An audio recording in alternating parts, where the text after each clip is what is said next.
Olá, saudações a todas e a todos. Bem-vindos a mais um programa Grandes Pensadores do Direito.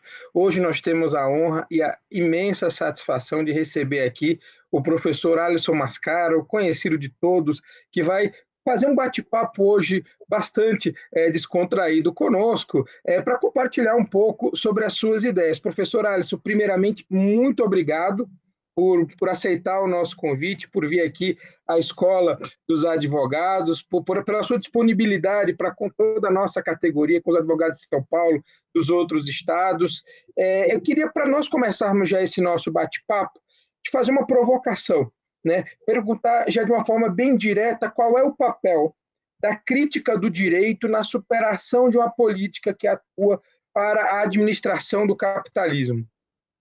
Meu estimado amigo, Dr. Jorge Cavalcante Bolsinhas Filho, uma alegria imensa reencontrá-lo neste momento, nesta conversa, junto do espaço da nossa querida OAB.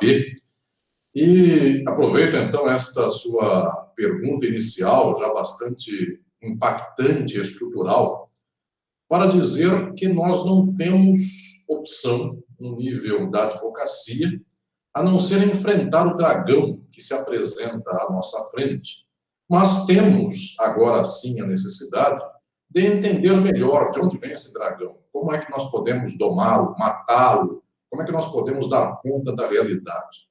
Eu começo esta fala, estimado Jorge, e todas e todos que me acompanham, colegas, inclusive, da advocacia, eu começo esta fala dizendo da importância desta reflexão no nível advocatício, dado que efetivamente nós cumprimos, como advogados, um papel que eu diria que é central, quase que no nível samaritano, vicentino, como se falava antigamente entre a Igreja Católica, de auxílio àquelas e àqueles que demandam um apoio, que demandam uma ajuda no nível jurídico e, eventualmente, muitas vezes, isto também se dá no campo judicial.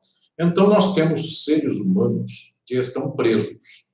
Isso é um fato que nós não podemos deixar de observar, não dá para contornar um fato como este. São seres humanos desagregados, famílias desagregadas, não só no campo penal, em todas as demais áreas, cíveis e tantos outros campos mais. São seres humanos que perdem a subsistência, são pessoas que têm expectativas e sonhos e que não são cumpridos. E, neste momento, é central o papel da advocacia em entendermos como se dá este parâmetro pelo qual resolvemos problemas. Qual é, meu estimado Jorge, e todo e todo que me acompanha, qual é o ponto central que inicia uma trajetória filosófica, crítica, no campo do direito e da advocacia? A primeira pergunta é: o que temos na mão para resolver o problema da sociedade? O ser humano está preso e o que temos na nossa mão? Dizemos nós que temos nas mãos a possibilidade de pleitear perante os tribunais a soltura daquele que está preso indevidamente, ilegalmente, inconstitucionalmente, injustamente. Temos isso? De vez em quando não temos. Tivemos ditaduras no Brasil e no mundo. Então, nós não podemos soltar os que estiveram presos. Efetivamente, além de termos tido ditaduras, nós também temos outros problemas. Eventualmente, a sociedade não nos escuta. Então, eu começo esta trajetória filosófica para pensar o papel da advocacia, o papel do direito, lembrando que muitas vezes na lei, na norma jurídica, está o direito que favorece aquele ou aquela que estejam presos. Mas observe, estimado Jorge, e todos que me acompanham, observe um fato muito simples. A televisão, num programa às 5 da tarde de qualquer dia, ela faz uma tal campanha midiática para que o preso continue preso, de que não adianta, em face desta campanha midiática, então não adianta que tenhamos uma norma e que tenhamos, muitas vezes, o advogado ou a advogada. A sociedade está, em muitas ocasiões, induzida ideologicamente para não soltar quem está preso. Então, efetivamente, o pensamento sobre o que faz a advocacia começa de um modo muito pleno e alto em termos filosóficos, mas tem que começar de modo crítico.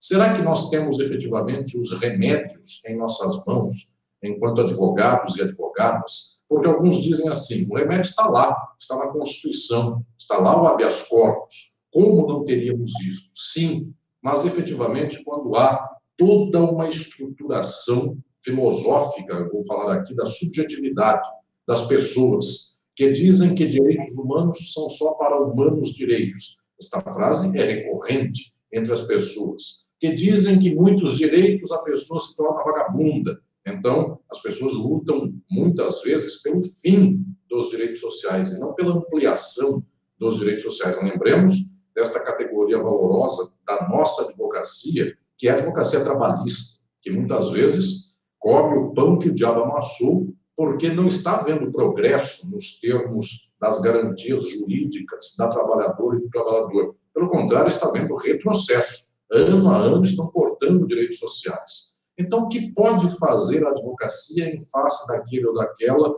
que perderam direitos, que agora estão em uma circunstância de constrangimento de seu pleno potencial de vida, muitas vezes não pode muito como se imagina na formação jurídica tradicional. Alguém entra na faculdade e por lá encontra o paraíso da Constituição e das normas jurídicas. Começa a realidade prática e percebe que esse paraíso, muitas vezes, é uma terra onde não tem simplesmente alegria, flor, interpretação jurídica mais apropriada, ou então bons princípios constitucionais que, ponderados, esclarecem a sociedade. E, em algumas vezes, estimado Jorge, nós podemos observar que chega a vida jurídica a parecer um inferno. Não é nem o paraíso, nem a terra. É observar um ser humano numa cadeia em condições degradantes. Ele morrerá na cadeia e nada acontece em favor desta pessoa. É ver um trabalhador pobre que morrerá na miséria, trabalhou, no entanto, não conseguiu provar, porque não tinha papel que provasse o vínculo trabalhista, trabalhou por anos e não recebe nada ao final das contas. Então, muitas vezes também parece um inferno, porque observamos o pleno potencial dos princípios, daquilo que se diz da dignidade humana, e na realidade as pessoas estão passando fome, estão encarceradas, estão em condição miserável. Eu diria que esta é a primeira condição de pensar de modo maiúsculo, de modo alto, de modo pleno, a própria reflexão filosófica sobre o direito e sobre a advocacia. Eu penso que a primeira proposição que vem à mente é esta, que temos na mão para ajudar aquela ou aquele que estão no sofrimento, na exploração, que estão na opressão, que estão dominados ou que foram aqui vitimados por tantas relações sociais. E a segunda questão, que também salta aos olhos no primeiro momento para uma perspectiva crítica do direito na sociedade, é o fato de que esta gente não é ocasionalmente vítima desta rede de relações sociais. Nós tiramos alguém da prisão, vem outro soltamos, vem mais um.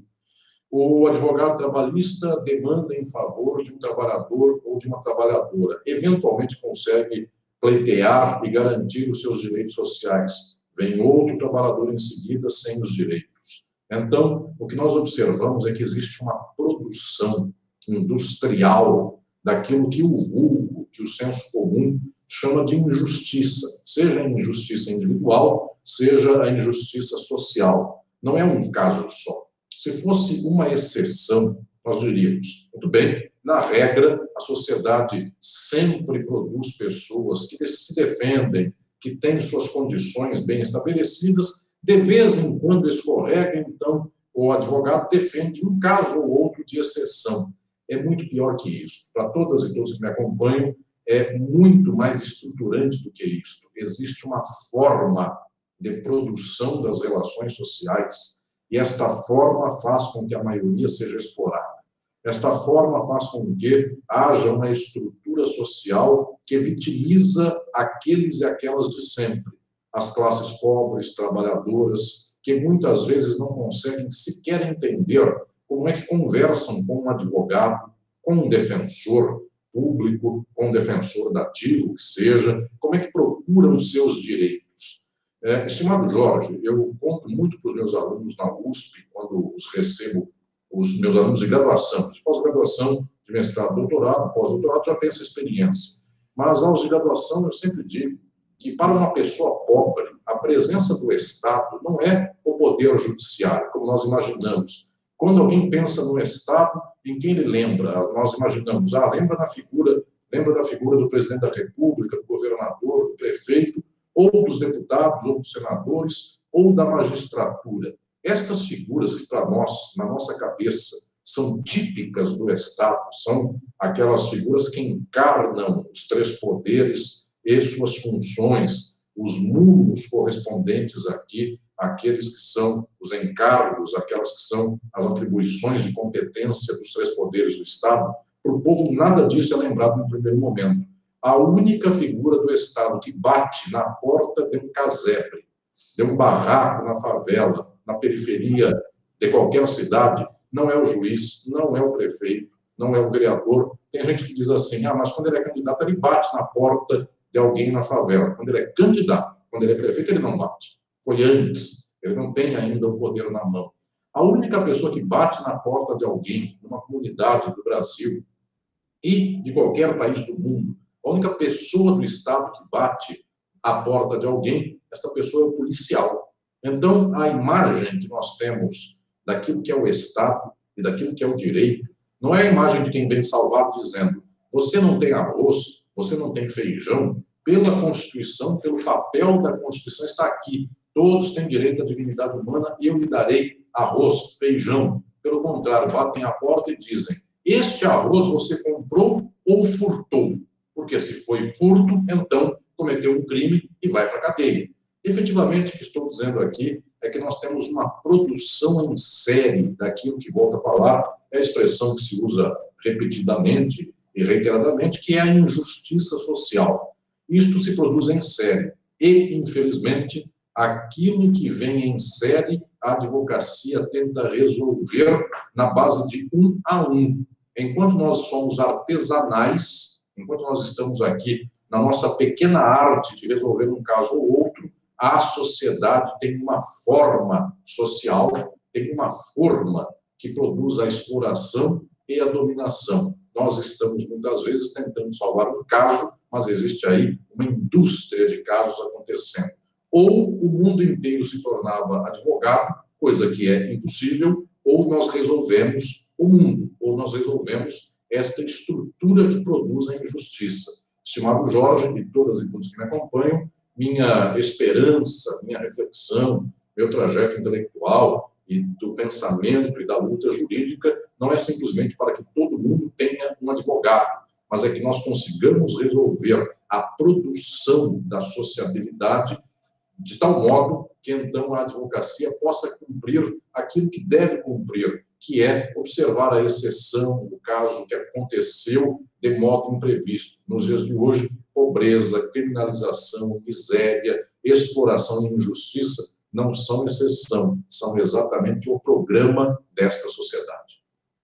Professor, um outro questionamento que eu acho muito relevante aqui para o nosso bate-papo seria ouvir a sua opinião acerca do arranjo das elites econômicas hoje e da relação entre esse arranjo e a precariedade institucional que nós temos, e mais ainda, fazer uma provocação bem direta também, se na sua opinião nós rompemos com o Pacto Democrático de 1988 enquanto sociedade. Senhor Jorge, eu tenho a ocasião de ter escrito num dos meus mais recentes livros, que é Crise e Golpe, uma análise sobre o Brasil atual. Eu tive a ocasião de dizer que uma geração inteira de quem veio antes e de quem cresceu na vida jurídica depois dela, uma geração inteira de quem viu a Constituição de 88 surgir e de quem se formou depois da Constituição de 88, eu me formei depois, você se formou depois, e muitos dos nossos alunos, inclusive, não tem nem dimensão de outra Constituição, a não ser pela história. Então, para as nossas gerações, eu digo para a minha, que quando eu estava na faculdade, a Constituição de 88 já tinha uma certa história.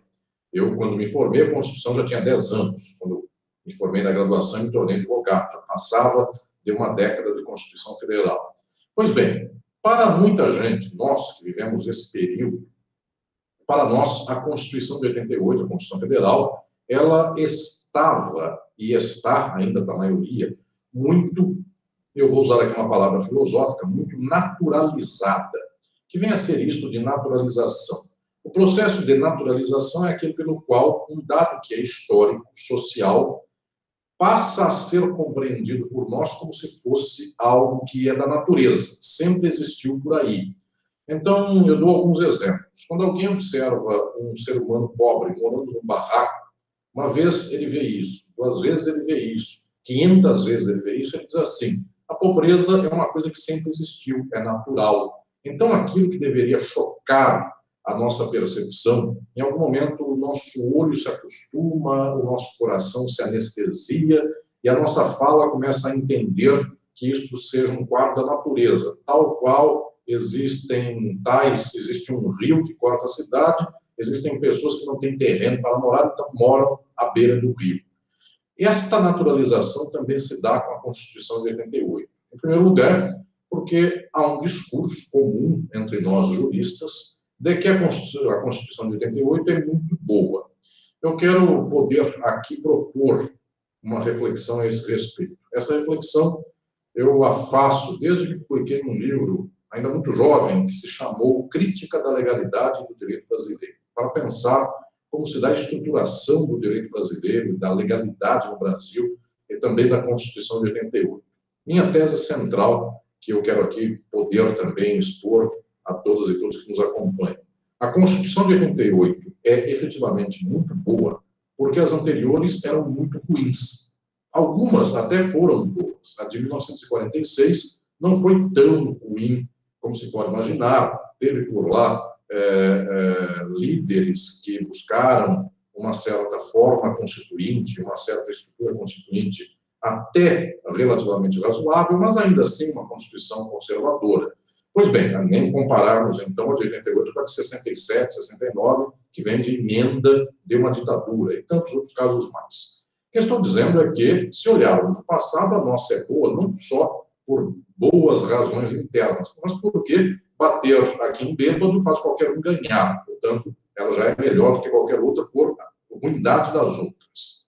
Mas também tem algo de relativamente positivo numa Constituição que estava se construindo num país que saía de uma ditadura, saía de arroxo salarial, saía de uma espécie de colonização pelo capital brasileiro e estadunidense, um país que efetivamente, por muito tempo, perseguiu direitos sociais. Houve aqui uma tentativa de reelaboração destes termos dos direitos sociais. Então, nós dizemos que a Constituição de 88 ela era um patamar a partir do qual não se voltava para trás. Este foi o ensinamento geral que se fez desde então. O Brasil não voltaria aqui a uma ditadura, não teria retrocesso, não perderia seus direitos sociais, inclusive porque havia piso constitucional de gastos para tais e quais áreas, porque tínhamos aqui um direito financeiro que previa orçamento já totalmente estruturado, sem o que um prefeito, um governador e um presidente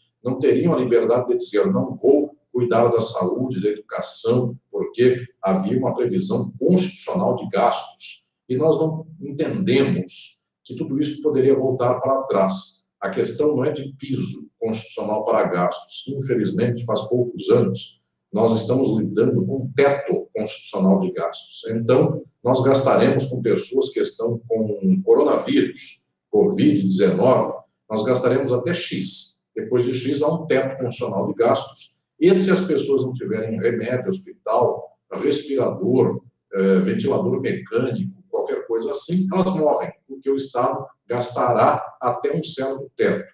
Nós começamos a observar que a Constituição de 88 não era a garantia estável, perene, sempiterna, daquela que fosse a glória do progresso social do país. Quando escrevi o livro Crise e Golpe, faz 1 ano e pouco, quando esse livro foi publicado, eu disse por lá uma questão central nesta proposição filosófica. 88, infelizmente, porque eu não tenho alegria nenhuma em dizer isso, a Constituição de 1988 ela será lembrada historicamente como um interregno, como um espaço que presumiu ser perene, definitivo e que foi provisório. Porque mais perene do que 88 é o padrão social instaurado em 1964. Quando veio a ditadura, nós cortamos com governos progressistas, com o trabalhismo, que era de João Goulart, que vinha da tradição, inclusive, do próprio Getúlio Vargas, na sua faceta trabalhista, que foi o segundo mandato de Getúlio Vargas. Cortamos com tudo isso. O país viveu, então, uma industrialização capitaneada pelo dinheiro, pela burguesia, pelo capital dos Estados Unidos. Enfim, nós emulamos, nós imitamos muito o padrão estadunidense. Não tivemos um poder social plenamente autônomo ou livre. Houve aqui uma injunção militar no poder que cassou ministros do Supremo Tribunal Federal, que modificou o Congresso Nacional do Brasil. Houve, inclusive, senadores biônicos que fizeram leis que estão vigentes até os dias de hoje. E tudo isso não foi por votação popular. Tudo isso foi na base de uma injunção, de um pedaço, como se habla em espanhol, nossos irmãos da América Latina, foi indicando, este vai fazer a lei, aquele não vai julgar a lei, porque eu não quero esse ministro no STF. O resultado é que todo esse processo vem até os dias de hoje, e ele não foi depurado. Nós não depuramos todas as estruturas de tortura que existiram naquele período. Então, nós temos ainda hoje uma certa experiência de que se pode torturar, que muito pouca coisa acontece ao torturador. De que se pode romper a lei, porque, no final das contas, quando tudo isso passar, vem uma anistia. De que o povo não se levanta, de que o povo perde o direito e não acontece nada, porque uma greve ou uma manifestação que seja, não tem força para paralisar a sociedade. Então, é com tristeza que eu observo nos dias de hoje, mas isso já anunciei um tempo atrás, nesta obra, é com tristeza que eu observo que a nossa sociedade ela não conseguiu fincar suas estacas naquelas que eram as promessas constitucionais da Constituição Federal de 1988. Ela tem um padrão prévio, que é um padrão pelo qual a classe capitalista do Brasil tem um tal domínio que ela muitas vezes não deixa sequer criar, eu falo agora no nível da economia, ela não deixa se criar uma classe média que possa eventualmente gozar algo do que ela goza. Observemos, estimado Jorge, e todos que me acompanham, como é triste ver uma realidade como a brasileira na qual houve, uns anos atrás, algumas críticas como estas. Agora o pobre frequenta o aeroporto e viaja, o aeroporto parece uma rodoviária. Aquilo que deveria ser um motivo de vergonha pela qual nós, só muito recentemente, no século XXI, observamos um trabalhador e uma trabalhadora pegando um avião. Isso deveria ter acontecido já no século XX. Nós deveríamos ter vergonha de que isso tenha sido algo muito tardio e as pessoas tinham ódio de que isso tenha acontecido. Então, é efetivamente uma elite nacional que quer fazer distância social de um modo altamente contundente em relação às classes pobres. Toda a força de luta da classe trabalhadora, via de regra, tem uma contestação violenta pela classe econômica dominante da sociedade. Então, eu digo que existem estruturas sociais muito profundas, algumas delas tentamos vencer, outras nem tentamos, e, via de regra, elas nos venceram. Essas estruturas venceram as lutas contestadoras. Eu lembro, estimado Jorge, e falo aqui a minha querida OAB e as companheiras e companheiros, colegas de profissão advocatícia. Eu lembro que no tempo da ditadura nós tivemos Raimundo Fauro na presidência nacional da OAB e que teve a coragem e a capacidade, e inclusive, eu diria aqui, teve a sabedoria de condução para liderar um processo de saída daquela fase mais obscura da própria ditadura, levando o país, então, a uma democratização na década de 1980. Tivemos, historicamente, lutas muito fantásticas que devem ser lembradas na advocacia e em tantos outros setores da sociedade brasileira para tentar transformar, em parte, esta condição estrutural de exploração, de dominação, em nível abjeto. como é historicamente essa exploração. É uma sociedade escravista, de raiz escravista.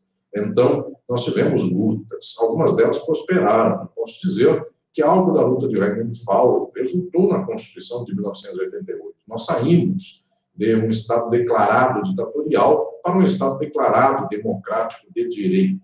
Mas isso que ganhamos é muito fácil perder. Nós perdemos, muitas vezes, sem observar, piscando o olho, estamos iludidos e, muitas vezes, buscando palavras de ordem X, Y, Z, nós estamos perdendo o que ganhamos. Então, infelizmente, isso eu digo com todas as letras, a nossa Constituição é frágil, ela não consegue se sustentar.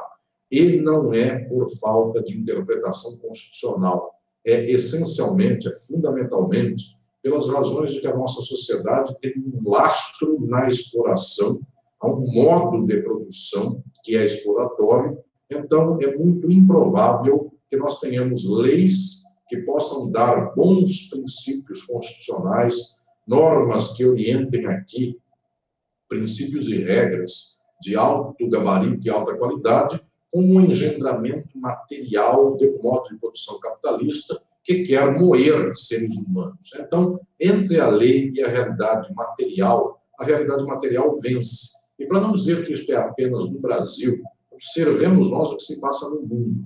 Os Estados Unidos tinham um discurso, e é só discurso, mas tinham um discurso de que eram a nação que impunham os direitos humanos pelo mundo, porque eles seriam os respeitadores dos direitos humanos e os propugnadores dos direitos humanos em todos os territórios pelo globo. Pois bem, os Estados Unidos sempre defenderam esta leitura liberal capitalista pelo resto do mundo, mas deram golpes em todos os países do mundo, estavam por trás do golpe do Chile contra Salvador Allende. A história golpista vem por todos os lados. O que fizeram numa pequena ilha da América Central, de nome Granada, era um país que na década de 80 estava fazendo um progresso social extraordinário. Os Estados Unidos tacaram bomba em cima do aeroporto do país, prenderam o presidente, sufocaram a luta daquele país, e isso foi uma história vista, e muitas vezes, inclusive, com gente filmando, com imagens ao vivo de tudo que acontecia. Hoje, quando nós descobrimos que operações como a Lava Jato do Brasil tinham um trânsito direto de fala com órgãos de Estado dos Estados Unidos, como o FBI, como a inteligência estadunidense, e a Vaza Jato revelou que havia diálogos entre procuradores brasileiros e procuradores ou instâncias estatais estadunidenses, e praticamente não havia diálogo com nem há com a Procuradoria-Geral da República do Brasil. É mais fácil para certos setores da Procuradoria Brasileira falar com o FBI do que com seu chefe.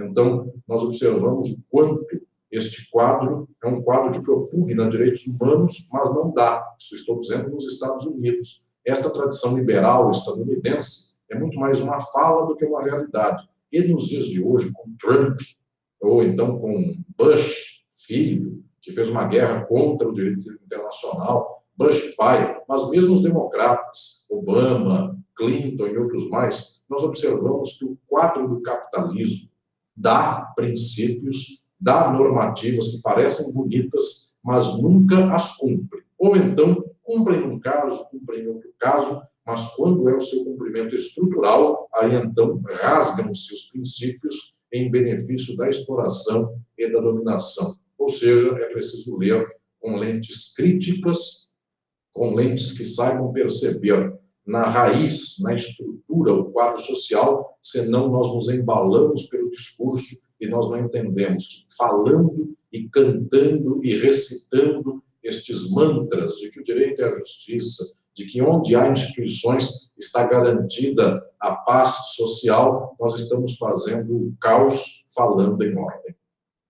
Professor, enquanto você falava, eu me lembrei aqui de duas questões. Aliás, pensei em várias coisas. A resposta, de fato, foi muito rica, mas eu me lembrei de um livro que li há pouco mais de um ano atrás, o último livro de Vargas Llosa, em que ele faz uma narrativa sobre a ditadura na Guatemala, né? Uma deposição de governo na Guatemala, que vai muito de encontro a essa sua descrição ao que aconteceu em Granada, também na América Central.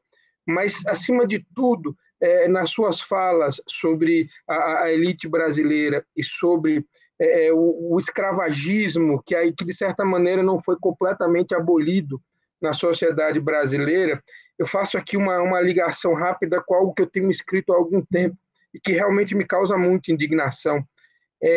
Eu acho que a gente tem alguns resquícios de colonialismo muito claros e muito evidentes. Um deles que me provoca uma indignação constante é uma figura chamada dependência de empregado, que está presente na nossa cultura, enraizado na nossa arquitetura, e mesmo após a emenda constitucional 72, mesmo após a lei complementar 150, ela continua sendo cultuada e vendida.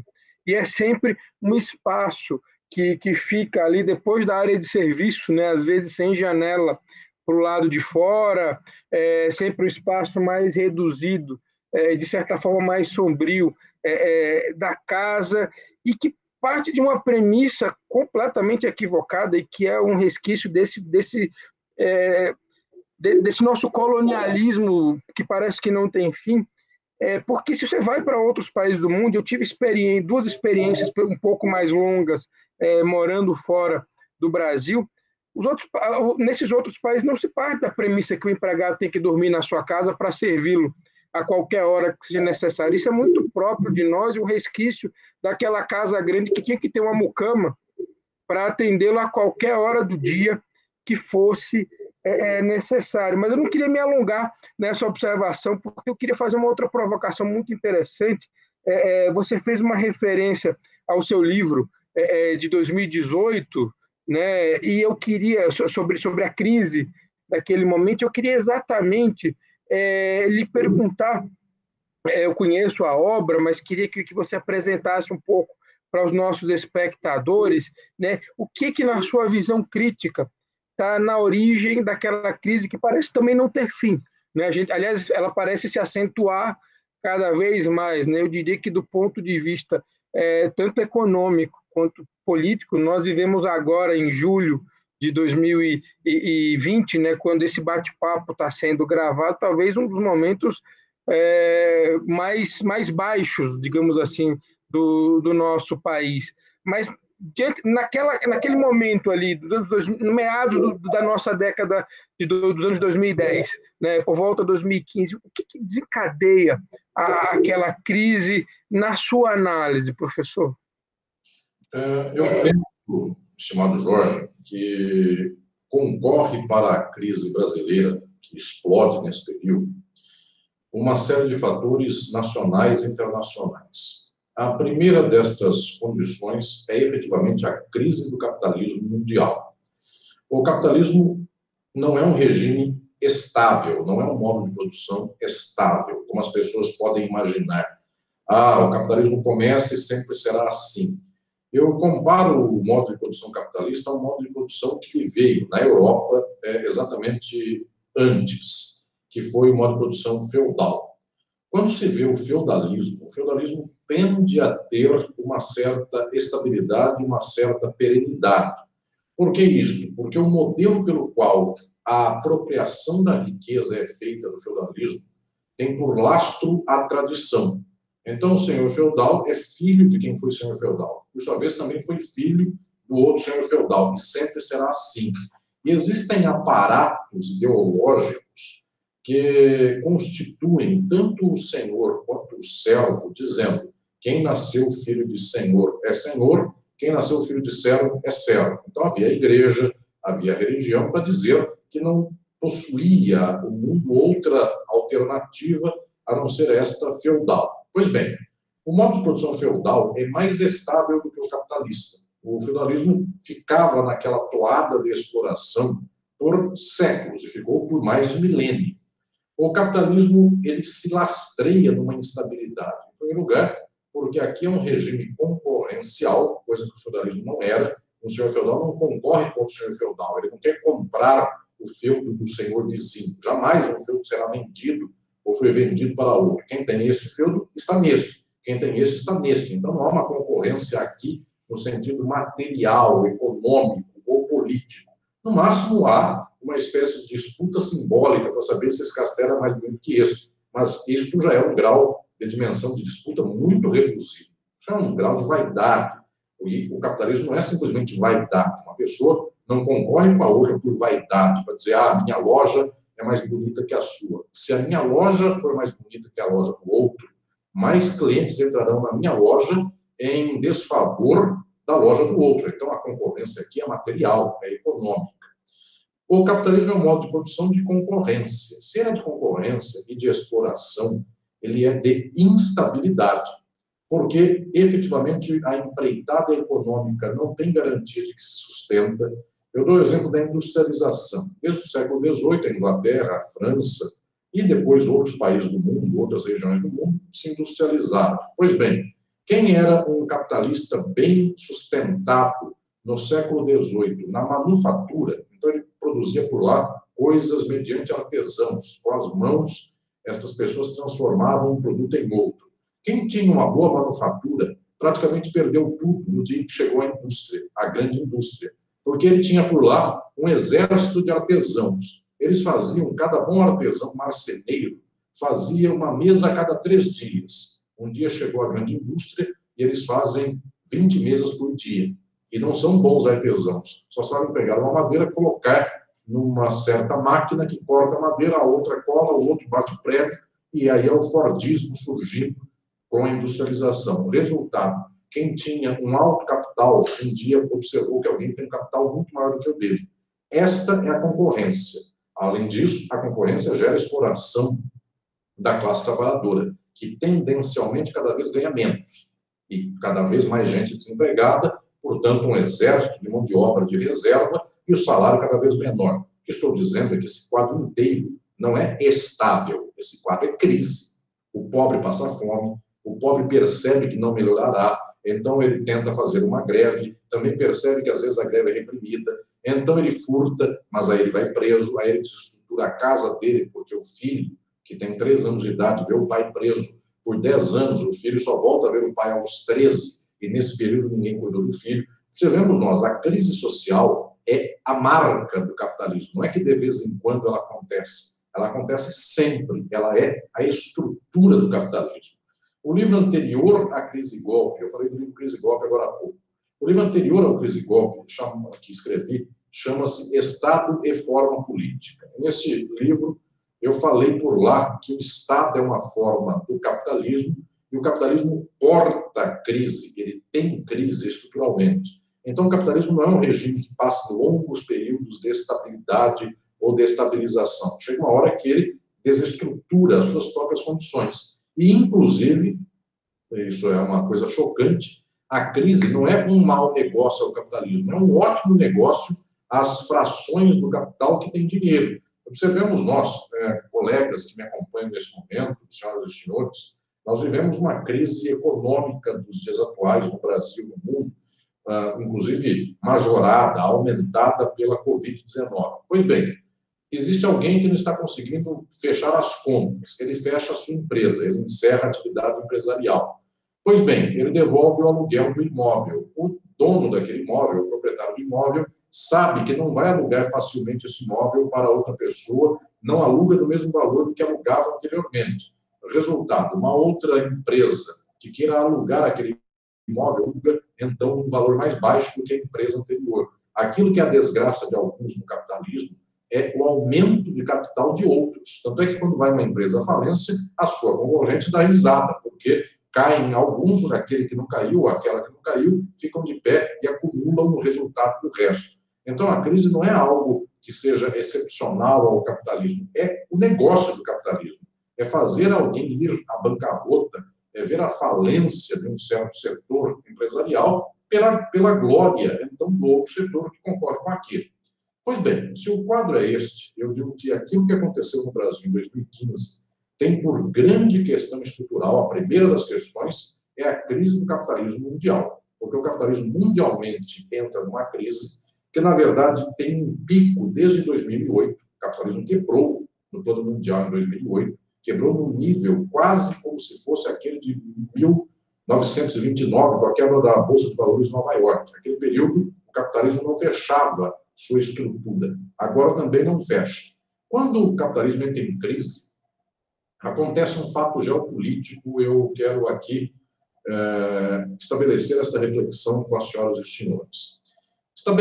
Dá-se um fato geopolítico, que é o fato de que quem tem mais poder, volto a falar, o capitalismo é concorrencial, quem tem mais poder nesta crise mundial canibaliza, toma a preço vil aqueles espaços do capital que não têm tanta força. Então, os Estados Unidos, alguns países capitalistas europeus, mas em especial pela testa de onde centraliza o capital, que são os Estados Unidos, começam a canibalizar outras economias capitalistas mundiais. Nas chamadas primaveras árabes, isso foi no começo dos anos 2010, pegou-se o petróleo barato de vários países do mundo, por exemplo, da Líbia. Aquilo que o Muammar Gaddafi não dava para os Estados Unidos ou para a Europa, matou-se o Muammar Gaddafi e então o petróleo veio barato para os demais países. Assim foi com o Egito, assim foi com vários outros países daquele mundo árabe ou então daqueles países de cultura islâmica muçulmana. Também com a América Latina tentou-se isso de um modo muito patente. O Equador tem petróleo e tirou-se o Rafael Correa e, em seu lugar, se deu uma perseguição contra as políticas nacionalistas do Equador. A Bolívia tem gás. O golpe da Bolívia não deu nem um ano, faz 6 meses que aconteceu. Então, o que nós temos aqui é efetivamente um certo rearranjo do capital, pelo qual frações do mundo, de economias periféricas, são canibalizadas, são tomadas à força pelo capitalismo central. Então, é uma série de golpes, é uma série de impeachments, é uma série de intervenções militares que fazem com que a crise do capitalismo central seja parcialmente recomposta mediante a extração de riqueza, mediante esta acumulação por expoliação. Existem muitos teóricos que nos dias de hoje usam esse termo, como David Harvey, este pensador de língua inglesa muito central para essas questões. Nós expoliamos algumas regiões do mundo, alguns países, em favor de estancar a crise do capitalismo central. Então, isso nós verificamos no mundo. Também uma pensadora, eu falo muito dela em alguns dos livros mais recentes, que é a Naomi Klein, uma canadense, diz que esse processo de expoliação se dá mediante uma doutrina do choque. Tira um presidente da República, dá um golpe, faz um impeachment, ato contínuo, põe as condições da classe trabalhadora na lona, quebra totalmente o ânimo de resistência dos pobres de um país, e então esses pobres começam a não mais defender que o seu patrimônio e os seus direitos sejam ampliados. Começa simplesmente a pedir, por favor, pelo amor de Deus, para ver se sobra uma bolsa, um dinheirinho naquele mês, para ver se fecha uma conta. Então é a doutrina do choque. Ao invés de lutar por muito, reduz, dá um choque tamanho, que reduz a quase nada, e quando se põe a quase nada, então o povo fica aflito, o povo fica desesperado, e então luta por qualquer coisa. Em 2013, no Brasil, lutava-se para que não houvesse aumento de ônibus de 20 centavos em São Paulo.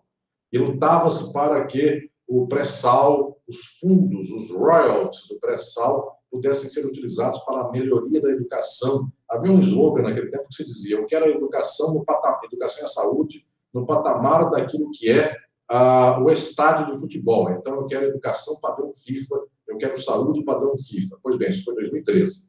2018, deram um teto constitucional de gastos e a educação e a saúde que nós tínhamos começou não a melhorar, começou a ficar ainda pior do que tínhamos antes. E ninguém tem força de lutar por aquele nível de fala que existia anteriormente. As pessoas estão lutando para ver se não acabam 100% com a Previdência Social, porque é o projeto acabar 100% com a Previdência Social. 5 anos antes lutavam para aumento das condições de aposentadoria das parcelas da população brasileira. Então é um choque extraordinário do capitalismo. Eu posso aqui dizer com todas as letras, estimado Jorge, e quem nos acompanha, posso dizer com todas as letras que há uma movimentação geopolítica do capital mundial que reflete no Brasil como refletiu em outros países. E, incrivelmente, com muita tristeza eu digo isso, que condição é a do nosso país que não conseguiu resistir politicamente e juridicamente numa luta soberana. O nosso país viu perder a Petrobras, viu perder o submarino nuclear que estava desenvolvendo, viu perder a Embraer para a Boeing, deram de graça A Boeing copiou todos os modelos de pesquisa aeronáutica da Embraer, devolveu sem pagar um tostão. Então, foi uma espécie de uso, no sentido mais vulgar, quase como se cuspisse na nossa cara e dissesse: vocês são idiotas, eu prometi pagar quase nada para pegar os projetos de vocês, eu peguei os projetos e esse quase nada que eu prometi pagar, não vou pagar e está aqui de volta, porque agora eu não preciso mais de vocês. Então, nós observamos que nós já dizia o Gonzaguinha, na década de 80, nós estávamos com uma parte do nosso corpo exposta na janela para as pessoas passarem a mão nela, já dizia ele, uma música do passado. Só não vou falar aqui com todas as letras pela música, para respeito às senhoras e aos senhores conservadores que não querem ouvir que parte do corpo é essa que estava exposta na janela. Mas é isso que aconteceu com o nosso país. A nossa soberania, que era pouca, foi ainda mais vilipendiada. Nós, inclusive, juridicamente, observamos atentados do mais impressionante nível contra as instituições jurídicas, o mínimo de respeito à juridicidade, e isto foi acontecendo, a nossa condição institucional jurídica foi se decompondo, e a advocacia protestou, uma parte da advocacia protestou, outra silenciou, uma parte da OAB protestou, outra silenciou, no plano nacional, inclusive, e nós observamos como é que o direito foi vilipendiado. Inclusive, Curitiba virou aqui a competência universal de julgamento, muita gente protestou, nada se deu em sentido contrário. Nós vimos aí a Vaza Jato revelar este lawfare que aconteceu e que destruiu empresas nacionais, destruiu, inclusive, o Estado brasileiro e a sua soberania, e até agora nada aconteceu para reverter este quadro. Então, nós perdemos aqui, efetivamente, as condições de afirmação autônoma do nosso povo. Eu digo que a crise do capital tentou abalar o mundo inteiro. Houve países que tentaram resistir a isso. Alguns países tentaram, sofreram aqui tentativas de câmbio social para pior, mas resistiram, alguns parcialmente, outros resistiram totalmente. O caso do Brasil foi um caso assustador. O nosso país não resistiu praticamente nada.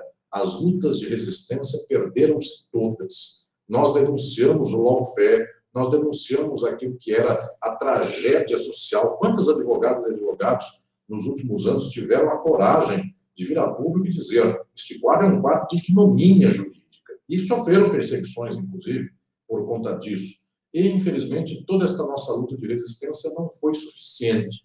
Então, estimado Jorge, eu começo este grande quadro do câmbio social do Brasil, lembrando que, falei isso também em crise e golpe, lembrando que em 64, quem deu o golpe no Brasil, quem fez o câmbio social, foram os militares.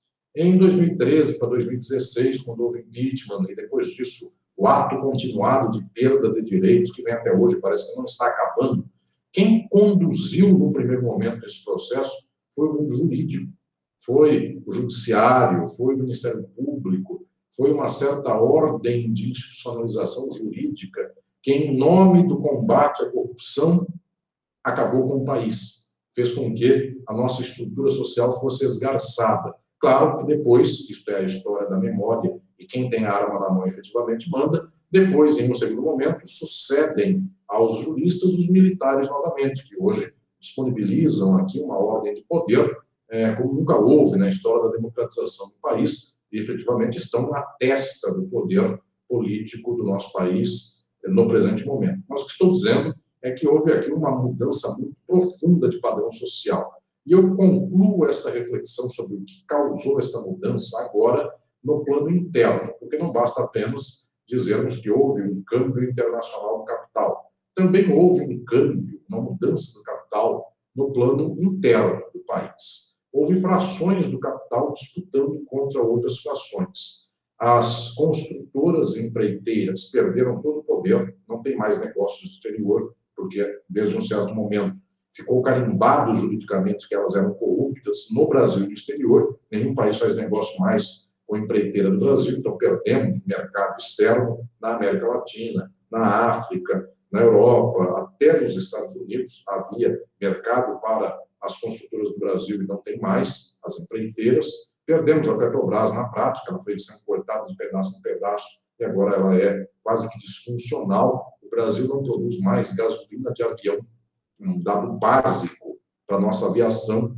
Eu estou gravando essa entrevista ao meu querido Jorge hoje, e ontem eu li no jornal uma notícia chocante. A notícia é que pequenos aviões, cujo tanque da gasolina de aviação é um tanque menor, um pouco mais, menos resistente do que de um avião de carreira, um Boeing, um Airbus ou um Embraer, esses pequenos aviões aqui no Brasil vão abastecendo com a gasolina que não é mais produzida pela Petrobras, pelas refinarias nacionais, agora vai para o exterior e volta refinada, coisa que a gente já sabia fazer faz décadas, a gente perdeu, deu de graça e não faz mais. E esses pequenos aviões agora estão sendo corroídos, porque a qualidade da gasolina de aviação é péssima. Eles mandam a pior gasolina de aviação do Brasil, porque aqui também não tem governo que venha protestar pelo que acontece com os seus aviões. Então, efetivamente, nem mais aviãozinho, teco-teco voando a gente consegue mais ter, porque daqui a pouco esta corrosão vai fazer um pequeno tanque desse explodir, e aí o avião no ar virará fogo, como já dizia um velho poema do passado. Enfim, então, o que eu estou falando aqui, efetivamente, o sangue, a nuvem ficou vermelha, enfim, porque explodiu no ar este avião. O que estou falando aqui é que, efetivamente, nós tivemos disputas internas. Nós perdemos naquilo que fosse uma certa industrialização do país. A Petrobras e as estatais perderam esse tipo de capital, perdeu numa disputa contra outro capital. E que outro capital é esse? Mercado financeiro, que vai agora capitalizar de modo privado a Previdência brasileira. Então, nós estamos vendo disputas jurídicas, econômicas e políticas as mais atrozes. Elas quase nunca saem na televisão, elas quase nunca saem estampadas nas páginas dos jornais e das revistas, porque é esta disputa central do país. Eu insisto na minha reflexão teórica de que nós, juristas, temos que olhar para esta grande movimentação. Aquele caso ou outro da pessoa que cometeu a corrupção exemplar, a exemplar que eu digo, tinha 50 milhões de dólares ou reais numa mala e saiu correndo no meio da rua com a mala. Essa corrupção choca as pessoas e parece a mais horrível de todas, porque é quase como se fosse uma coisa visual, ou seja, é um ladrão que tem uma mala na mão. Esta corrupção da mala na mão é horrível, só que mais horrível que ela é ver destruir a economia inteira do país, pela qual não é 50 mil dólares ou milhões de dólares que estão numa mala que dão conta de fazer a perda da economia nacional. É coisa para bilhão, é coisa para trilhão. Isso não cabe numa mala, isso está num bloco bancário que está aí de um lugar para o outro no paraíso fiscal. Então, senhoras e senhores, é preciso observar que houve uma crise social que tem raiz, inclusive, no nosso capitalismo nacional. Esse capitalismo é um capitalismo semi-autônomo, ele não consegue, inclusive, se afirmar como tal. E aí, estimado Jorge, olha a tristeza. Quantos capitalistas do Brasil até hoje batem panela para perder negócio? Porque, efetivamente, é o que aconteceu. Hoje, o que se vende no comércio brasileiro é muito menos do que se vendia 8 anos atrás. Então, nós temos um quadro pelo qual as pessoas, elas bateram panela para sofrer. E aí, isto remete a algo que eu tenho desenvolvido historicamente na minha reflexão, nos meus escritos, na minha produção filosófica, que é o papel daquilo que é o nível da ideologia, da subjetividade, da formação do entendimento das pessoas. Como é possível que as pessoas entendam o mundo de tal modo que elas queiram que o outro passe fome, porque ela é empresária, só que quando o outro passa fome não tem dinheiro para comprar o produto que ela, empresária, produz ou vende. Então é algo inimaginável, porque a conta não fecha. E, efetivamente, essa gente que defende muito aí o combate à corrupção e depois é flagrada sendo corrupta, eu digo insistentemente que a advocacia, inclusive, ela nos forja para não fazer esses discursos moralistas totalizantes que muitas vezes outras profissões jurídicas fazem, que é total combate à corrupção, total combate às imoralidades. O advogado sabe que a vida de um ser humano é uma vida de altos e baixos. Nenhum ser humano é 100% perfeito. As pessoas têm, efetivamente, lutas na sua existência. Então, é muito raro na advocacia vir esse discurso, só que, infelizmente, ele existiu. Gente altamente moralista no plano jurídico, que depois esperava aí ganhar muitos bons negócios na base da defesa do moralismo.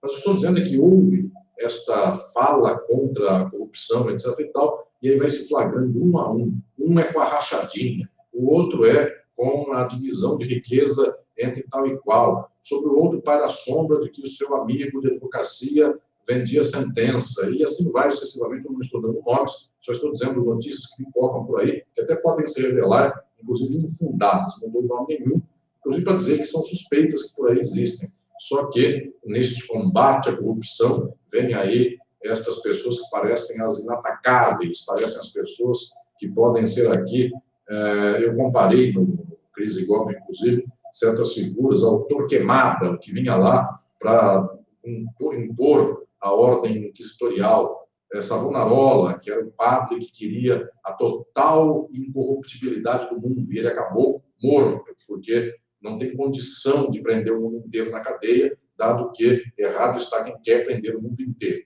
Então, o que estou dizendo é que esse quadro de extremado moralismo é um quadro que revela também que a nossa sociedade não tem, eu diria, nível de estipulação intelectiva para entender aonde vai. Nós, eu dou aqui o exemplo banal, trocamos a Constituição de 88 por operações espetaculares de combate à corrupção que diziam assim: eu vou desrespeitar os direitos e garantias individuais dos cidadãos em nome do combate à corrupção. E nós aceitamos trocar uma Constituição que, volto a falar, é a menos pior do que as outras, mas isso já é ato heróico, uma Constituição seja menos pior que as outras. Foi difícil chegar a ela. Nós trocamos tudo isso pelo famigerado combate à corrupção. Então, mais ou menos parece, Jorge, aquele programa do Silvio Santos, em que uma pessoa tampa o olho dela e tampa o ouvido dela, e o Silvio Santos pergunta: você quer trocar uma casa por um rolo de papel higiênico? A pessoa vê que o botãozinho acendeu e ela fala: sim, é isso que nós fizemos. Nós trocamos uma história inteira de luta social por um tal combate à corrupção que deu a Petrobras de graça, a Embraer de graça, o povo está passando fome, agora vem o fim da CLT, o fim dos direitos sociais, e as pessoas dizem: agora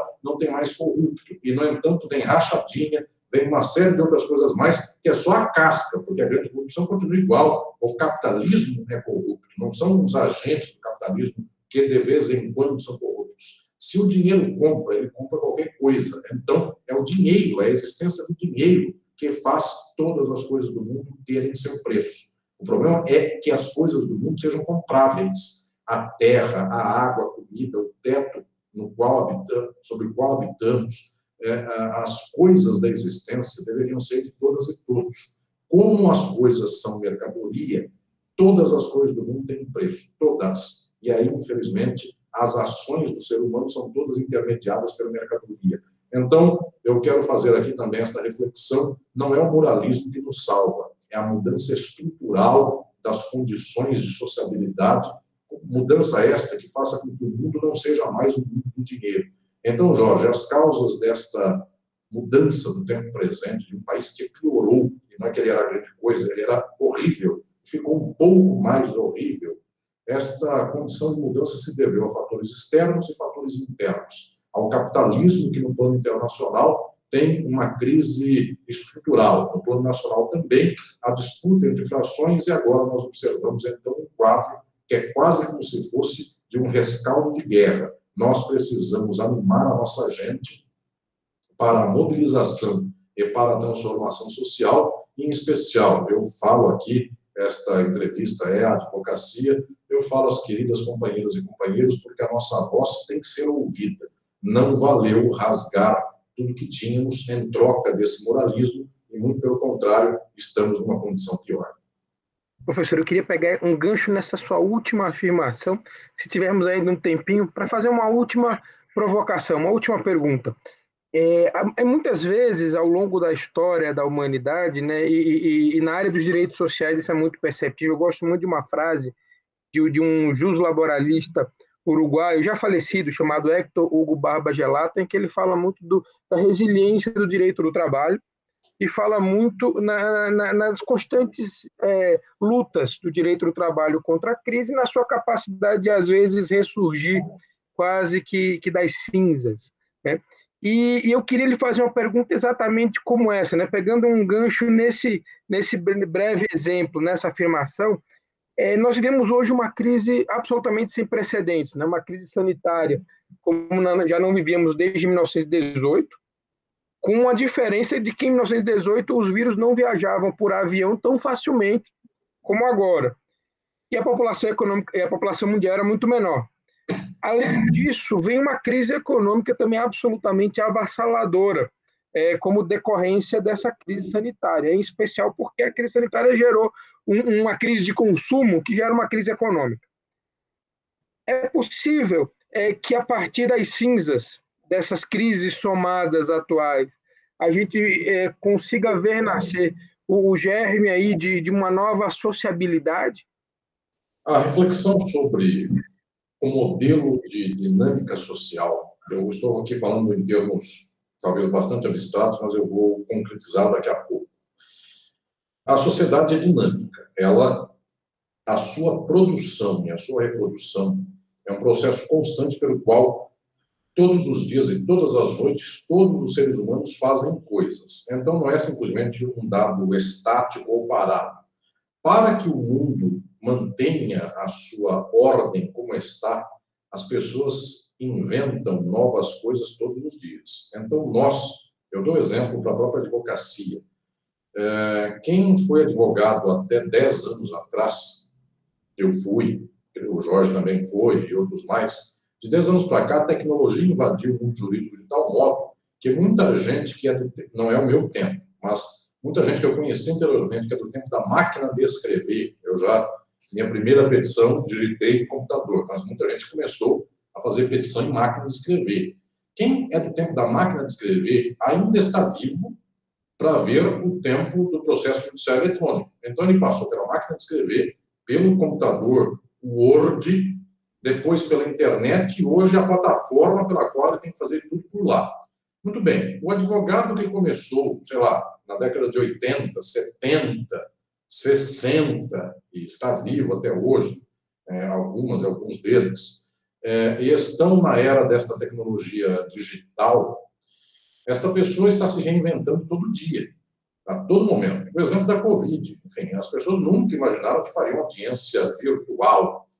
Eu vestirei um terno e gravata e não sairei de casa ou do escritório. Eu verei a outra parte, verei o magistrado pela minha casa mesmo. Enfim, é algo inconcebível há um ano, não é de muito tempo. O processo judicial eletrônico tem mais tempo, mas há um ano seria inconcebível alguém imaginar que houvesse audiência virtual como se fosse a substituta normal da audiência tradicional. Pois bem, os seres humanos a todo momento estão demandados a serem outros, a inovarem, a mudarem, a se atualizarem, a descobrirem coisas que não sabiam, etc, etc, etc, etc, para a sociedade ser a mesma.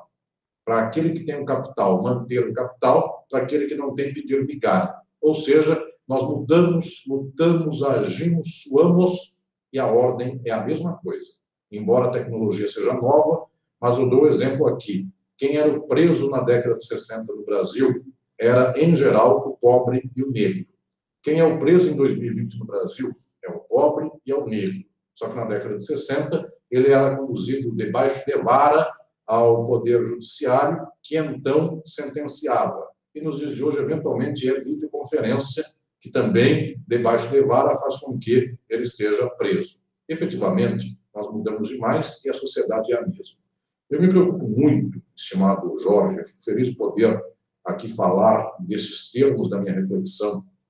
Eu me ocupei historicamente com a reflexão sobre como se dá a estabilidade e a mudança na ordem social. Porque eu não me conformo com a acepção vulgar que o jurista tem em relação a isso, que ele diz assim: a ordem jurídica é esta e ela nunca vai mudar, porque ela está bem garantida em princípios. Todas as sociedades do mundo retrocederam em algum momento. Mas tem sociedades que são muito boas, elas não retrocedem. Por exemplo, as europeias, a francesa. A francesa, em 1940, viveu uma tal vergonha nacional que a do Brasil hoje, de perder a Embraer, de perder a Petrobras, é pouca perto daquilo que viveu a França. A França perdeu o governo. Isso aconteceu em 1940. Hitler invadiu a França e mandou o governo títere do Hitler se instalar não em Paris, porque o Hitler não queria governo a partir de Paris. Foi numa cidadezinha desse tamanho que chamava Vichy. onde havia termas e águas minerais. Então, naquela cidade de Vichy, foram por lá os títeres do Hitler, ou seja, o país viveu de joelho por 5 anos, uma vergonha horrenda, cortando todas as garantias individuais. Então, o direito que eles tiveram, eles perderam. Não foi uma vez só, não. Foram muitas vezes. A Alemanha tinha a Constituição de Weimar, que ano passado fez 100 anos. Da Constituição de Weimar veio o nazismo. Matou 6 milhões de seres humanos só por serem judeus. Mas outros tantos milhares de outras categorias da perseguição horrível do próprio nazismo. Então, o que estou dizendo aqui é que as sociedades vão e voltam. Elas estão em zigue-zague. Por quê? Porque são sociedades do modo de produção capitalista. Estas sociedades são do capital. O capital, para se sustentar, ele mata o que estiver pela frente. Eu falei agora há pouco que o capital vive em crise. Então, para que esta fração ganhe desta, ela precisa canibalizar esta. Então, metade perde para a metade ganhar. Ou então, perdem muitos para poucos ganharem. É sempre uma dinâmica que nunca fala que o nível que tivemos é o nível que vamos manter. Então, eu quero poder aqui falar às companheiras e companheiros, colegas da advocacia, que efetivamente nós não temos garantia nenhuma de ordem a partir da Constituição. Rasgam a Constituição. Em 46, havia uma Constituição. Em 64, João Goulart foi decretado fora do cargo mediante um golpe.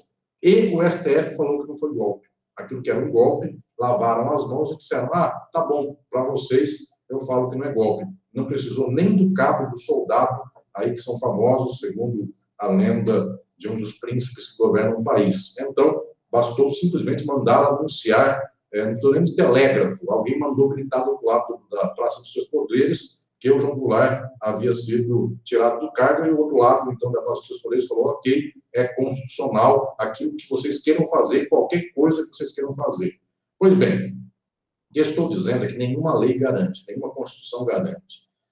Colegas da advocacia, pessoas queridas que me acompanham neste momento, que estão refletindo sobre o direito não salva, o direito não garante. O direito, via de regra, garante a reprodução ordinária da ordem social e da sua dinâmica. O direito sempre garante o capital. É uma das coisas que não quebra no direito, é a garantia do capital. Estimado Jorge, eu dou exemplo sempre para os meus alunos dos ramos do direito. O direito civil, um código dura 100 anos. Não precisa nem trocar, porque é a garantia do capital. O Código Penal dura quase 100 anos, porque é sempre o pobre na cadeia. Basicamente é isso. O negro, o perseguido de sempre, o louco, as vítimas da sociedade, aqueles e aquelas que são objetos do preconceito e do ódio social. Então, mais ou menos, a regra é a mesma do Código Penal. O direito social, toda hora vem uma emenda. Então, se nós observarmos, as pessoas estão toda hora cutucando a CLT. Observem, as pessoas não estão dizendo assim, eu quero acabar com o direito penal, porque já chega no século XXI de eu dizer que uma pessoa, se fez algo de nocivo à sociedade, ela tem que ser trancafiada como animal detrás de uma grade. Isto, daqui um século e meio, eu espero, será uma coisa tão horrível quanto dizer que alguém roubou e corta a mão, alguém falou mal de alguém e corta a língua. Olho por olho, dente por dente, já está vencido na civilização humana há uns 300 anos. O iluminismo, que é burguês, inclusive, isso já foi vencido. Ainda hoje existem, e a maioria da burguesia, infelizmente, não é iluminista, ainda hoje existem os que defendem a lei do talião. Só que, basicamente, as sociedades já venceram isso. Então, elas dizem, roubou 7 anos de cadeia. Então, é esta a ideia. Nós substituímos aquilo que é o corte da mão por aprisionar. E um ser humano, não tem nada de mais indigno a um ser humano do que viver como um passarinho enjaiolado, numa jaula, numa gaiola, uma pessoa sem liberdade, privada da possibilidade de ir e vir. Ela deveria ser, inclusive, reeducada, ressocializada. Deveria haver meios mais civilizados de fazer isso. Daqui uns 200 anos, vamos dizer que nós estávamos aqui num tempo bárbaro. A gente via a pessoa na cadeia amontoada. Por quê? Porque ela foi acusada de ter um pedalinho, porque ela foi acusada de vender 50 gramas de maconha. Ou então esses casos cotidianos que tem por aí, de uma pessoa que roubou um shampoo. Outro dia, o Jorge deve ter visto isso, bateu no STF e não deram liberdade a uma senhora que roubou um shampoo. Ela está há anos trancafiada. Ou então, mesmo com a Covid-19, a pessoa não sai da cadeia. Eu estou falando aqui numa gravação feita neste momento, 2 dias atrás desta gravação, um ex-deputado preso pela Operação Lava Jato morreu na cadeia aos 79 anos de Covid, porque não deixaram sair da cadeia. Então, esses fatos são fatos que parecem para nós bárbaros. Já hoje temos condição de entender que são bárbaros. Para a maioria da sociedade não são bárbaros, porque as pessoas dizem a ordem, o direito, a lei. A minha preocupação, estimado Jorge, é de entender como é que funciona a ordem. A ordem funciona a partir do capital. Por isso que o direito do trabalho acaba e o direito civil não acaba. A garantia do capital é o que estrutura a ordem capitalista. Os ricos continuam ricos, os banqueiros não perdem nada e os pobres passam fome.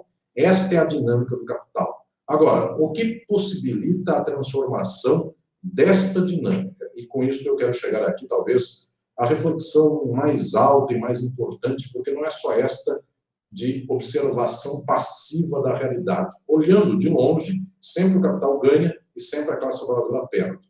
Agora, como é que nós mudamos esta marcha para que ela possa ser outra, melhor, transformadora no sentido aqui de inclusão, de progressismo, de ruptura com o capitalismo, de uma sociedade efetivamente plena, socialista? Como é que se pode fazer algo nesse sentido? Eu tenho aqui uma tese central, sempre desenvolvida nos meus livros, e quero poder expor a todos que me acompanham e todos que me acompanham. Existem 2 balizas e nenhuma delas sozinha dá transformação. Uma delas é a baliza que eu chamaria de economicista. Essa palavra parece difícil, mas todos vão entender o que é.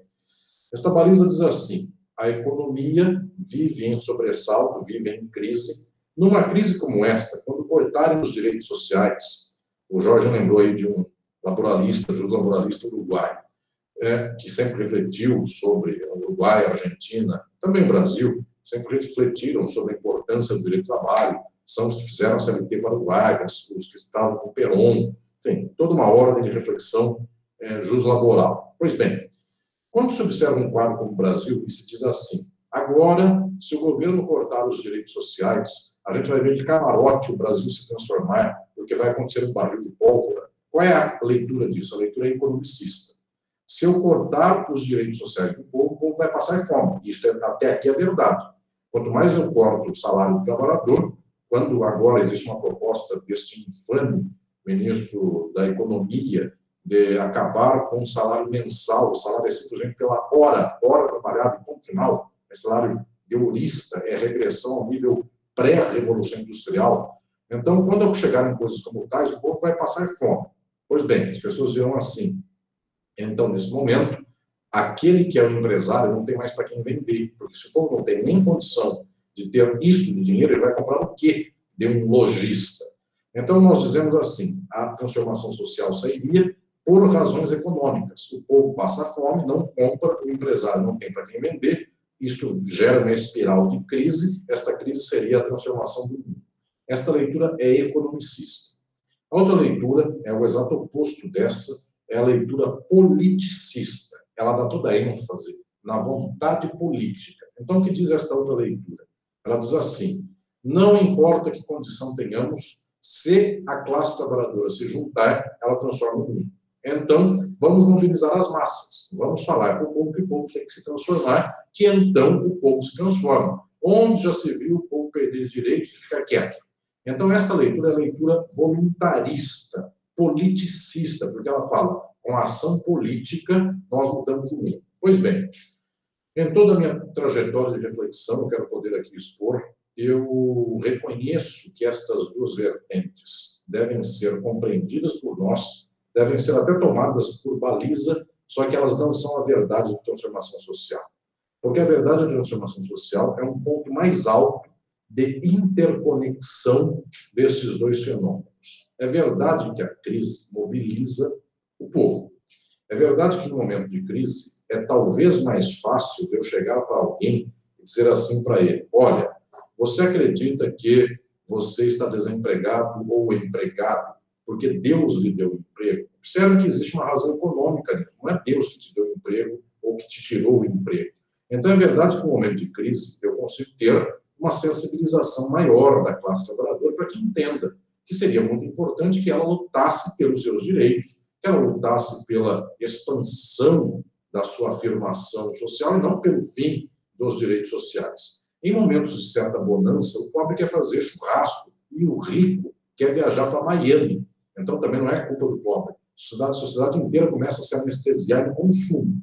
Quando falta dinheiro para o consumo, eventualmente é a chance de eu poder falar contra o consumismo e poder dizer que é preciso um posicionamento melhor. Então, eu não discordo que a crise seja elemento de mudança. Só que eu também quero lembrar, contra o economicismo, que muitas vezes a crise gera massas fascistas. Vejamos nós, a crise começou no Brasil em 2013, em 2018 se resolveu não pela afirmação do poder popular, mas pela entrega do país à extrema-direita. Aquele que prometeu matar todos os pobres teve o voto da maioria dos pobres. Então, efetivamente, o que nós temos nesse quadro é que o desespero pode não ser um elemento de luta transformadora, pode ser, inclusive, de retrocesso. Isso aconteceu na Alemanha, no caso da Primeira Guerra Mundial, que acabou com um desemprego enorme da população alemã, e o povo alemão se tornou nazista, ao invés de transformar a sociedade. Pois bem, esta leitura economicista não serve inteira. A politicista também não serve. Por quê? Porque se servisse, eu chegava para o povo hoje e dizia: povo, você está perdendo tudo, vamos à luta. Você é idiota, você quer perder seu direito de ser simplesmente uma pessoa que ganha por 1 hora de trabalho, não quer mais ter previdência social, salário mensal, não quer ter férias, não quer 13º. Ninguém é louco de trocar de férias 13º por receber 1 hora por dia. E chega para o trabalho, esse período nem está coberto de direito social, e na hora que sai do emprego, naquele segundo posterior, de volta para casa, também não tem direito nenhum assegurando a proteção do translado para sua casa. Pois bem, que pessoas seriam loucas de trocar a CLT por isso? As pessoas são loucas, elas querem isso, porque já é um discurso corrente no Brasil, esse discurso ideológico, de dizer: chega de proteção trabalhista, isso não gera emprego. Coitado dos empresários, onde já se viu protecionismo varguista, CLT fascista e todas as mentiras que vêm contadas nessa afirmação. Resultado: o povo politicamente vota contra si e se entende ao contrário daquele que é o seu interesse. Se eu perguntar para o pobre pensa com a cabeça do rico. Ele pensa com a mesma cabeça. O rico não pode ter que pagar tantos direitos para a classe trabalhadora. É um trabalhador falando. E isso por que se dá? Porque agora vem a questão central. Quem forma a vontade e a ação política das pessoas não é a própria pessoa. Não são as pessoas por conta própria que dizem: se eu sou pobre, eu luto pelo pobre. Quem forma são as estruturas sociais e os aparelhos que controlam a sociedade. Então, estimado Jorge, porque eu me preocupo muito com a educação jurídica, historicamente, eu aproveito aqui o público para parabenizá-lo pelo trabalho frente à ESA, a Escola Superior de Advocacia, que, sendo de São Paulo, tem um peso extraordinário por todo o país. Nós temos aqui quase que uma condução exemplar da própria formação do advogado. Porque, via de regra, o advogado ele é formado para não defender aquele que seja o interesse do povo brasileiro. Ele é formado para dizer assim: agora nós só vamos aprender aquilo que são os novos direitos, porque interessam à empresa estadunidense que vem aqui e precisa de bons advogados para o setor de compliance. É importante saber isso, mas também tão importante quanto isso é saber aprender o que é recurso de revista no processo de trabalho, porque 90% das brasileiras e dos brasileiros são trabalhadores. Então, a educação jurídica é central, porque temos que mostrar para a população de que lado nós estamos e qual é o lado da nossa luta. Porque se deixar pelos aparelhos ideológicos, é só interesse do capital. As pessoas começam a odiar a CLT, começam a odiar as garantias constitucionais. E é isso que a grande imprensa, inclusive, faz. A Constituição dá muitos direitos. A CLT não deixa o empregador contratar. Então, existe um processo pelo qual o voluntarismo politicista não acontece, porque o povo não pensa com a cabeça própria, o povo pensa com aqueles que são os aparelhos ideológicos, aquilo que lhe dizem para pensar. Isso é muito simples de entender. Um bebê nasceu no Brasil.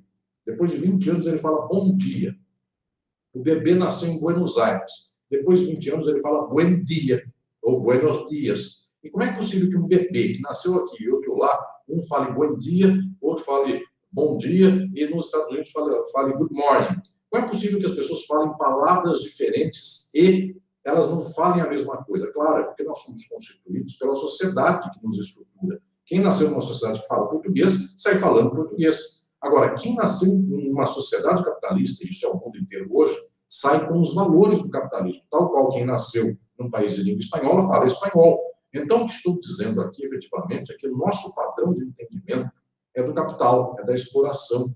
Tanto é que a advocacia, nós precisamos louvar na advocacia aquela que é a advocacia heróica. Tradicionalmente, o advogado e a advogada foram louvados como heróicos. É aquele que defende o fraco contra o forte. Hoje, já começa uma certa estrutura capitalista de defesa do interesse do forte contra o fraco. O bom advogado é o advogado que for o mais rico, porque ele é o mais bem-sucedido, é o caso de sucesso.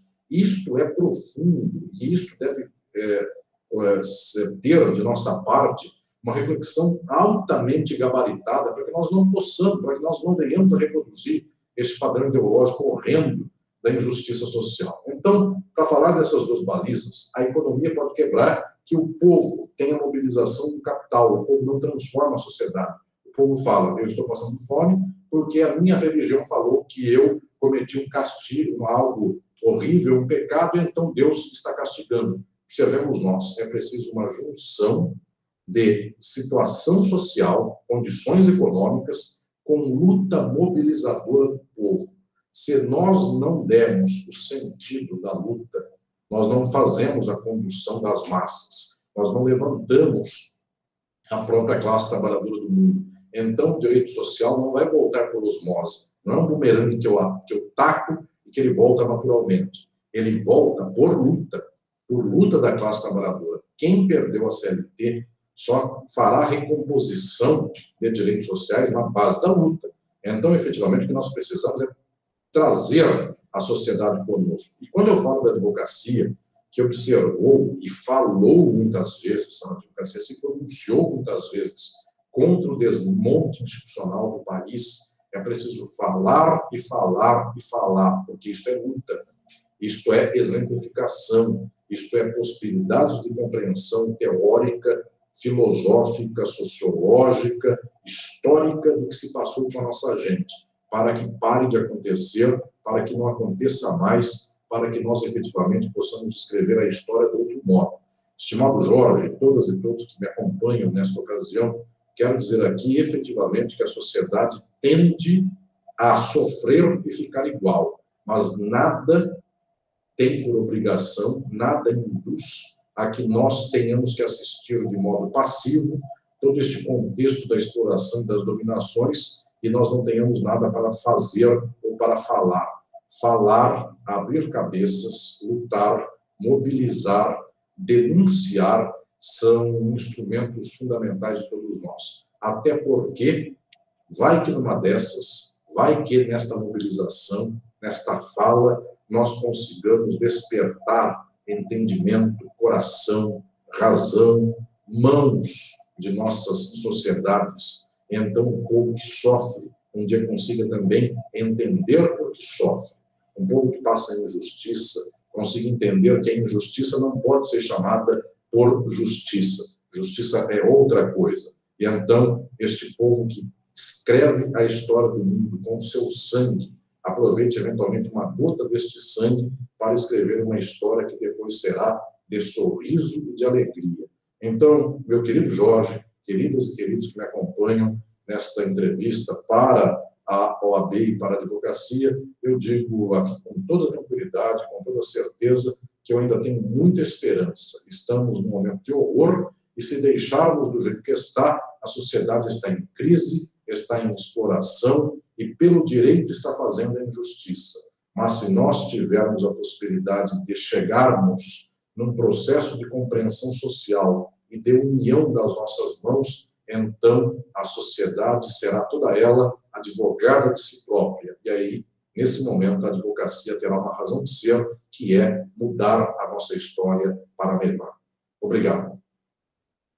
Professor, muitíssimo obrigado aí por suas palavras absolutamente entusiasmantes, né? Eu gosto muito de uma frase do do Ariano Suassuna, né, escritor nordestino como eu, que dizia o seguinte, né, que o pessimista é um chato, o otimista é um tolo, bom mesmo é ser realista e esperançoso, né? Após ouvi-lo, eu me sinto aí realmente um realista esperançoso, né? Eu volto a ter esperança em transformações e melhorias para esse nosso país. Eu queria que, em nome de todos os espectadores, todos os advogados do Estado de São Paulo, do Brasil, agradecer o seu tempo, a sua disponibilidade, a sua gentileza de compartilhar conosco os seus conhecimentos, dizer que as portas da Escola Superior de Advocacia da OAB São Paulo estão abertas para você, as portas, as janelas, enfim, as cortinas, para você, para os seus alunos, para os seus orientandos, e que esperamos contar com o seu conhecimento, com os seus préstimos, outras vezes também, até o final dessa gestão. E deixo-lhe com a palavra para uma mensagem final para os nossos espectadores. Estimado Jorge, eu agradeço muito as palavras tão carinhosas e gentis. É uma alegria acompanhá-lo já há tantos anos na sua caminhada e observar seus passos tão importantes nos dias de hoje. É uma alegria também falar às companheiras e companheiros da advocacia. Eu sempre tive comigo, com muito orgulho e muita alegria, a fala contundente, que para mim tem um sentido existencial, esse sentido que me constitui enquanto ser humano. Eu sou um jurista, só que nesta minha condição jurídica eu sou um advogado. Eu penso que no mundo que é exploração, a mais nobre profissão é lutar pelo explorado, é defender quem apanha, é ter o lado daquele e daquela que estão padecendo neste mundo. Toda vez que eu falo à advocacia, toda vez que eu encontro advogadas e advogados, toda vez que eu formo estas gerações de novos advogados, eu tenho uma alegria muito profunda. O nosso tempo não é um tempo de dizer que a ordem está correta e então basta colocar cada pedra na conformidade daquilo que estava previamente posto. Eu preciso reescrever a ordem para que seja outra. Então, naquele momento mais bonito, no mundo onde as pessoas estão no chão, é que a condição mais bonita de todas é esta, de estar no chão junto com as pessoas e de lutar com elas. O advogado, eu quero dizer isso com muita alegria, eu dou aula, inclusive, quando falo na USP de ética advocatícia aos meus alunos, dou aula dizendo a respeito disso, o olhar mais bonito que pode haver no mundo é o olhar de ter aquele ou aquela que são as vítimas da sociedade do meu lado, para que eu o defenda ou a defenda, ou possa dizer as palavras que ela ou ele não conseguem ou não podem dizer naquele momento. Então, o mais bonito de tudo é poder olhar pelo horizonte daquele que é explorado, pelo horizonte daquele que é injustiçado e dizer a ele, a luta é por tal caminho, porque por aí defendo quem precisa de defesa e, mais que tudo, transformo o momento e transformo a história. Obrigado, querido Jorge. Obrigado, um abraço especial a todas e todos neste momento.